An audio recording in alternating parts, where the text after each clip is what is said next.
नमस्कार प्रिय विद्यार्थियों, मैं अंकित कुमार आपका स्वागत करता हूं अपने जीएचपी कोचिंग में। ठीक है, तो देखिए प्रिय विद्यार्थियों, आज मैं आपके लिए लेकर के आया हूं जो है हमारे पास कक्षा 12 रसायन विज्ञान अनसॉल्व्ड पेपर 2025 का। ठीक है, तो देख सकते हैं आपको ये अनसॉल्व्ड आपको खरीद लेना है और ये अनसॉल्व्ड पूरी की पूरी मैं आपको हल कराऊंगा। ठीक है, आप हमारे चैनल से जुड़ जाइएगा ताकि आपको रोज़ वीडियो मिलते रहें। ठीक है, तो देखिए ये हमारे पास है प्रिय विद्यार्थी 2025 राजीव अनसॉल्व्ड पेपर है जो 2025 का है। आपको यही आपको क्या करना है, खरीद लेना है। ठीक है, तो देख सकते हैं आप यहाँ पर सबसे पहले हम क्या चालू करेंगे, इसका मॉडल पेपर, क्योंकि शुरुआत में सबसे पहले मॉडल पेपर ही दिया होता है।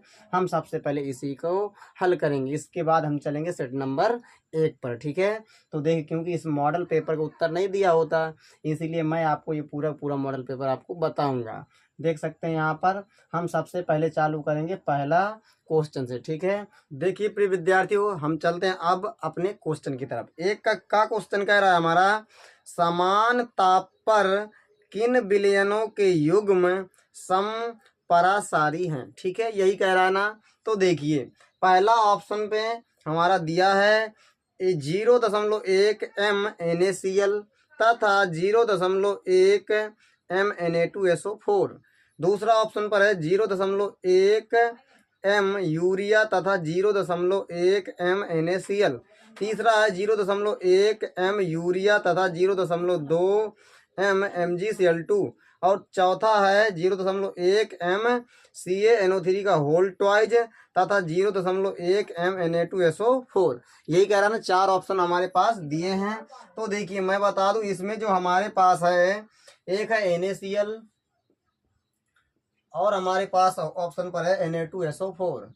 क्या है, Na2SO4 पहला ऑप्शन पर। ठीक है, तो देखिए यहाँ पर क्या होता है, जो हमारे पास युग्म समपरासारी वही होंगे जिनमें क्या होगा, जो हमारे पास ऑप्शन में दिए हैं, यदि दोनों के आयन क्या हो, बराबर हो, आयनों की संख्या बराबर हो या अणुओं की संख्या बराबर हो, वही क्या होंगे, समपरासारी होंगे। ये आपको ध्यान में रखना है। ठीक है, तो देखिए यहाँ पर क्या होता है, ये टूटेगा Na+ और यह टूटेगा Cl- में। तो यहाँ पर एक आयन ये हो गया, एक आयन यह हो गया, तो कितने आयन हैं, 2 आयन है। ठीक है, इसी प्रकार यह भी हमारा टूट जाएगा, 2 Na+ और यह टूटेगा, अलग हो जाएगा, प्लस SO4 2-, यही तो टूटेगा ना। ठीक है, तो देखिए 2 आयन ये हो गए हमारे और एक आयन यह हो गया, तो यहाँ पर कितने आयन हैं, 3 आयन है। तो आयनों की संख्या क्या है, बराबर है, नहीं है। ठीक है, यह आपका ऑप्शन क्या हो जाएगा, पहला गलत हो जाएगा। इसके बाद है यूरिया और NaCl। तो यूरिया जहां भी हो तो समझ लेना वह तो बिल्कुल ही गलत हो जाएगा। ठीक है, यूरिया और NaCl तो आयनित हो जाएगा, टूट जाएगा आयनों में, लेकिन यूरिया आयनों में नहीं टूटती है, ये ध्यान में रखना है। तो दूसरा और तीसरा आपका बिल्कुल ही गलत हो जाएगा। ठीक है, बचा हमारे पास चौथा ऑप्शन। चौथा में है CaNO3 का होल ट्वाइस, CaNO3 का होल ट्वाइस, और है Mg नहीं है, Na2SO4 है, Na2SO4 ये हमारे पास दिए हैं। ठीक है ना, तो देखिए ये हमारे पास ऑप्शन आपका सही तो है चौथा, लेकिन क्यों सही है, देखिए यहाँ पर जो हमारे पास Ca है ये टूटेगा Ca2+ और प्लस ये टूटेगा NO3, कितने हैं, 2 NO3 है ना, 2 NO3 हमारे पास आ जाएगा। ठीक है, तो देखिए एक आयन ये हमारा टूटा है और ये 2 आयन यहाँ हमारे टूटे हैं, 2 और 1 3। तो आयनों की संख्या यहाँ पर कितनी हो गई, 3। लेकिन यहाँ पर टूटेगा, ये मैंने अभी यहाँ पर बताया भी है, 2 Na+ और प्लस ये हमारे पास हो जाएगा SO4 2-। तो 2 आयन यहाँ मिल गए, एक आयन हमें यहाँ मिल गया, तो कितने आयन हो गए, 3 आयन हो गए। ठीक है ना, तो यहाँ भी 3 आयन, यहाँ भी 3 आयन, इसीलिए आपका ऑप्शन कौन सा सही हो जाएगा, चौथा नंबर बिल्कुल सही हो जाएगा। ठीक है, ये आप नोट कर सकते हैं, आपको ध्यान में रखना है। यदि आयनों की संख्या या अणुओं की संख्या बराबर हो तभी वह समपराशरी विलयन होगा। ठीक है, तो नोट कर लीजिएगा। इसके बाद हम देखते हैं दूसरा। अब देखिए प्रिय विद्यार्थियों, एक का खा कह रहा है चार धातुओं ए कामा बी कामा सी तथा डी के मानक इलेक्ट्रोड विभव क्रमशः +1.5 वोल्ट कामा -2.0 वोल्ट कामा +0.34 वोल्ट तथा -0.76 वोल्ट है। इन धातुओं की घटती हुई सक्रियता या अभिक्रियाशीलता का क्रम बताना है हमें। ठीक है, तो देखिए चार धातुएं हमारे पास, एक ये है, इसका मान दिया है +1.5 वोल्ट। बी है हमारे पास धातु जिसका मान दिया है -2.0 वोल्ट। ठीक है, इसके बाद सी में हमारे पास, सी में है +0.34 वोल्ट। और इसके बाद हमारे पास है डी में, डी में दिया हुआ है यहाँ पर -0.76 वोल्ट। तो देखिए प्रिय विद्यार्थियों, आपको समझना क्या है, सबसे पहले हमें रूल जानना है, इनका घटता हुआ क्रम हमें बताना है। ठीक है ना, घटता हुआ क्रम कैसे, देखिए सबसे पहले हम ये जानेंगे, यदि विद्युत रासायनिक श्रेणी आपने पढ़ी भी होगी, विद्युत रासायनिक श्रेणी में नीचे से ऊपर की तरफ जाएंगे, नीचे से ऊपर की तरफ जाएंगे तो सक्रियता या अभिक्रियाशीलता बढ़ती है। क्या होती है, धातुओं की अभिक्रियाशीलता बढ़ती है। ठीक है, अभिक्रिया करने की क्षमता।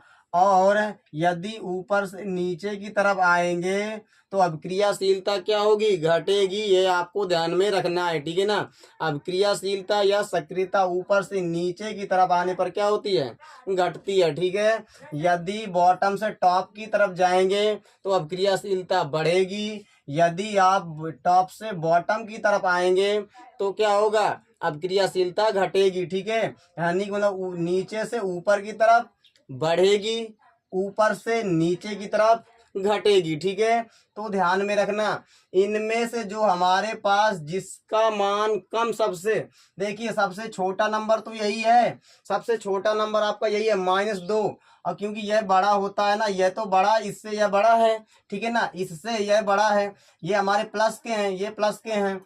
इनकी तुलना आप कीजिए दोनों की, इन दोनों में से कौन सबसे छोटा है, यही तो है -2। और यह इससे बड़ा है। ठीक है ना, तो हमारे पास 0.76। तो हमारे पास ध्यान में रखना, जो सबसे छोटा उसकी अभिक्रियाशीलता उतनी ही अधिक होती है। तो ठीक है, यह सबसे अभिक्रियाशील कौन होगा ज्यादा, यह होगा बी नंबर वाला। ठीक है, तो ये हमारा बी सबसे आगे रहे, घटता हुआ क्रम बताना है तो सबसे बड़े वाले को आगे करेंगे, जो ज्यादा क्रियाशील है। और जो ज्यादा क्रियाशील होता है उसका मान बहुत ही कम होता है, ये ध्यान रखना। इसके बाद इससे ज्यादा क्रियाशील कौन होगा, देखिए यानी इससे कम क्रियाशील यह होगा, क्योंकि इससे क्रियाशील कौन होगा, यह होगा कम। ठीक है, इसके बाद हमारा आ जाएगा डी। अब देखिए, क्योंकि इससे थोड़ा बड़ा यही तो है। ठीक है ना, इससे थोड़ा बड़ा यह है। अब इसके बाद कौन आएगा, यह आएगा कि यह आएगा। तो देखिए ऊपर से नीचे की तरफ आने पर क्या होता है, क्रियाशीलता घटती है। तो लेकिन देखिए यह हमारे पास इन दोनों में से कौन हो गया, हमारा बी आ गया। और इसके बाद हमारा कौन आ गया, डी आ गया। अब हमारे पास ये सी आएगा कि यह ए आएगा, तो हमारे पास इसके बाद कौन आएगा, ए आएगा, क्योंकि ये हमारा सबसे बड़ा नंबर सबसे लास्ट में आएगा। ठीक है ना, तो देखिए अब इसके बाद इससे बड़ा यह है तो ये हमारे पास सी आ जाएगा ऑप्शन पर। अब देखिए यहाँ पर इसके बाद कौन आएगा, ए आ जाएगा। ठीक है, ये हमारा क्या हो जाएगा प्रिय विद्यार्थियों, आपका राइट आंसर हो जाएगा। राइट आंसर कौन सा हो जाएगा, दूसरा ऑप्शन आपका सही हो जाएगा। ठीक है, ये हमारे पास यही इसमें दिया भी था, कह रहा था। देखिए हमारे पास बी है, इसके बाद डी है, फिर इसके बाद सी है, फिर इसके बाद ए है। हमारा ऑप्शन पर मिल भी रहा है यहाँ पर, तो देख सकते हैं ये हमारा आपका राइट आंसर हो जाएगा। इसके बाद हम देखते हैं नेक्स्ट क्वेश्चन। अब देखिए प्रिय विद्यार्थियों, हमारा एक का ग कह रहा है कि निम्नलिखित में से कौन सी अभिक्रिया शून्य कोटि की अभिक्रिया है। ठीक है ना, पहला ऑप्शन में दिया हुआ है CH3COO-C2H5 plus NaOH arrow CH3COO Na plus C2H5OH। दूसरा नंबर पे हमारे पास CH3COO-CH3 plus H2O arrow CH3COOH plus CH3OH। तीसरा ऑप्शन पर है 2FeCl3 plus SnCl2 arrow 2FeCl2 plus SnCl4। और चौथा ऑप्शन पर H2 plus Cl2 arrow 2HCl। तो देखना यहाँ पर शून्य कोटि की अभिक्रिया का उदाहरण कौन है। तो मैं बता दूं प्रिय विद्यार्थी, जो हमारे पास है चौथा ऑप्शन पर है वही आपको क्या हो जाएगा, आंसर हो जाएगा। चौथा जो ऑप्शन पर है आपका क्या हो जाएगा आंसर, कौन है, H2 plus Cl2 arrow 2HCl, यही दिया हुआ है ना। देखिए आपको ध्यान में रखना है एक कॉन्सेप्ट, जो हमारे पास जो अभिक्रिया सूर्य के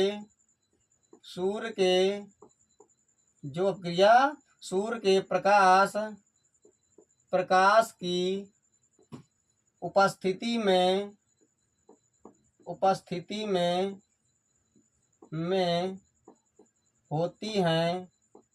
होती हैं वे शून्य कोटि की अभिक्रिया होती हैं। ठीक है, आपको ये ध्यान में रखना है कि जो अभिक्रिया सूर्य के प्रकाश की उपस्थिति में होती है वो शून्य कोटि की अभिक्रिया होती है, ये आपको ध्यान में रखना है। H2 plus Cl2 arrow 2HCl, यहाँ पर क्या होगा H न्यू, ये ध्यान में रखना है, सूर्य के प्रकाश की उपस्थिति होगी। आप उदाहरण और दूसरा भी दे सकते हैं, तो आपका ऑप्शन कौन सा हो जाएगा, चौथा सही हो जाएगा। ठीक है, जैसे मैं कह दूं H2 plus Br2 arrow H new, तो ये क्या हो जाएगा 2HBr हमारा बन जाएगा। यह भी आपका कौन सा है, शून्य कोटि की अभिक्रिया का उदाहरण है। ठीक है, आप इसे भी नोट कर सकते हो। देखिए प्रिय विद्यार्थियों, एक का घा कह रहा है फिनाल को नाइट्रिक अम्ल के साथ गर्म करने पर प्राप्त होता है, क्या प्राप्त होता है। पहला कह रहा है क्लोरीटॉन, दूसरा ऑप्शन पर है पिक्रिक अम्ल, तीसरा है मेथॉक्सी बेंजीन और चौथा ऑप्शन पर है बेंजीन। तो देखना है हमें क्या करना है, जो हमारे पास फिनाल है, कौन है फिनाल, जो हमारे पास फिनाल है वो क्या करता है, सांद्र यानी कि मतलब वो कहता है कि नाइट्रिक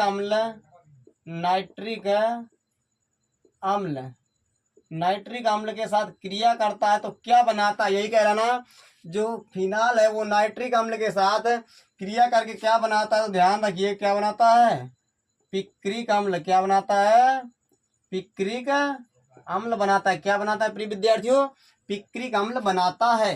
तो देखिए मैं आपको यहाँ पर समीकरण दे रहा हूँ, ये हमारे पास है फिनाल का स्ट्रक्चर और यहाँ पर आपको क्या दिखाई दे, नाइट्रिक अम्ल। लेकिन नाइट्रिक अम्ल कौन सा लेना है, सांद्र नाइट्रिक अम्ल लेना, ये आपको ध्यान में रखना है। कौन सा नाइट्रिक अम्ल, सांद्र नाइट्रिक अम्ल ही आपको लेना है। ठीक है, तो देखिए यहाँ पर इसके कितने अणु लेंगे, 3 लेंगे, क्योंकि हमें पिक्रिक अम्ल बनाना, तो अणु कितने लेंगे, 3 लेंगे नाइट्रिक अम्ल के। ये हमारा हो गया OH, यहाँ पर लग जाएगा NO2, यहाँ पर भी लग जाएगा NO2 और यहाँ पर भी हमारा हो जाएगा NO2। यही क्या है हमारा, यही है पिक्रिक अम्ल। तो आपका ऑप्शन कौन सा सही हो जाएगा, ऑप्शन नंबर आपका दूसरा सही हो जाएगा। कौन सा ऑप्शन सही हो जाएगा, दूसरा ऑप्शन आपका सही हो जाएगा। ठीक है, यह भी आप नोट कर सकते हैं, क्योंकि प्रिय विद्यार्थियों PDF भी मैं तैयार करूंगा, आपको हम PDF भी देंगे, आप बिल्कुल ही फ्री पढ़िएगा बिना ही टेंशन के। ठीक है, आपको बस यहाँ समझना है, बाद में आपको PDF भी मिलेगा। बस आप जुड़े रहिएगा बढ़िया हमारे साथ, ताकि आपको पूरी सेवा होती रही आपकी। ठीक है, तो नोट कर लीजिएगा। देखिए प्रिय विद्यार्थियों, एक का अंगा कह रहा है कि एमाइडो से एमीन बनाने में प्रयुक्त अभिकर्मक है। पहला ऑप्शन पर है Br2 और KOH, Br2 बटे KOH, दूसरा है K2Cr2O7 बटे H2SO4, तीसरा है HCl बटे ZnCl2 और चौथा है NaOH बटे CaOH का होल ट्वाइस।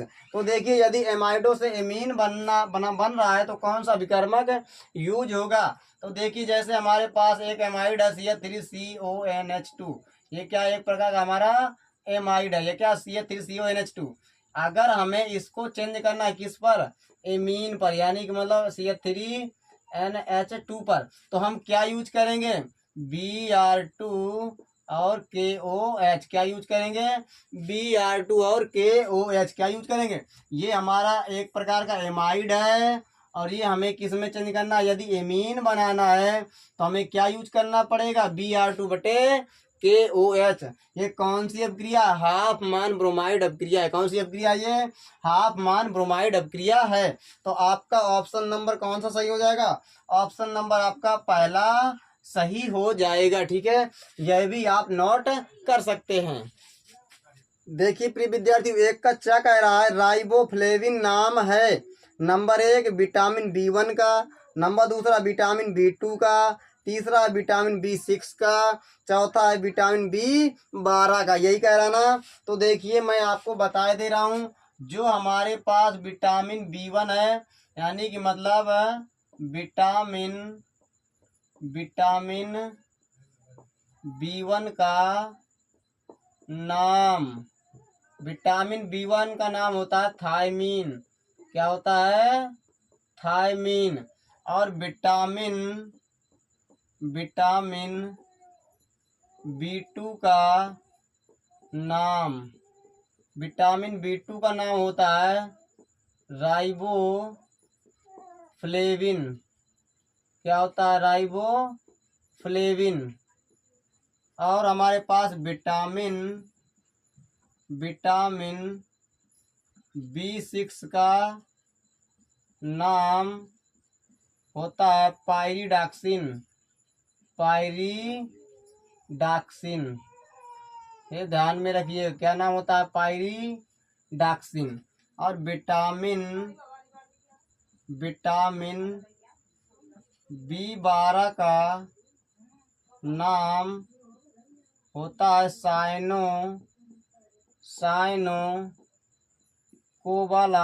कोबालामिन।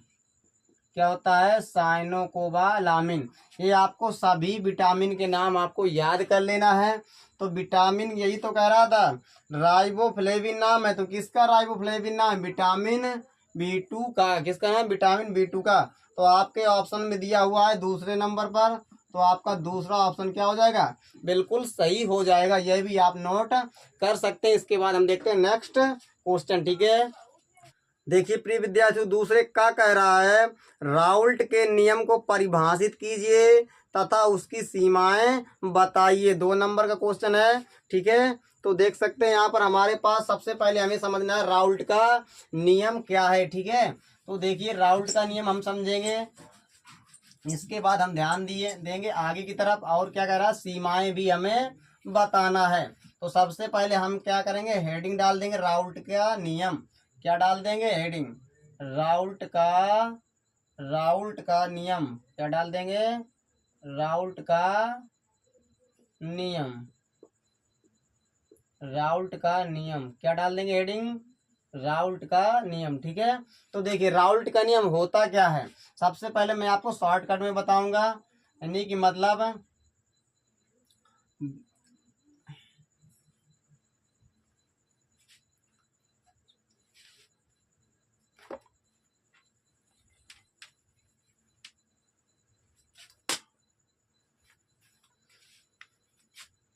देखिए प्रिय विद्यार्थी, दूसरे का कह रहा है, राउल्ट के नियम को परिभाषित कीजिए तथा उसकी सीमाएं बताइए। यही कह रहा ना। तो देख सकते हैं, सबसे पहले हम समझेंगे राउल्ट का नियम।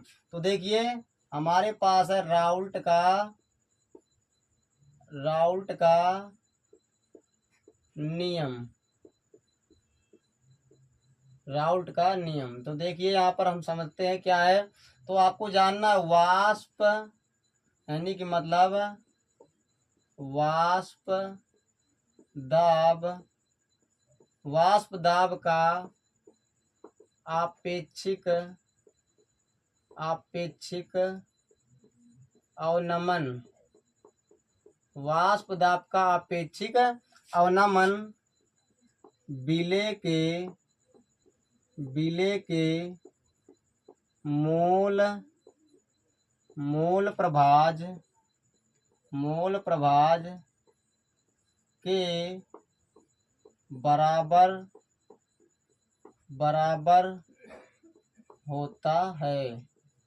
बराबर होता है।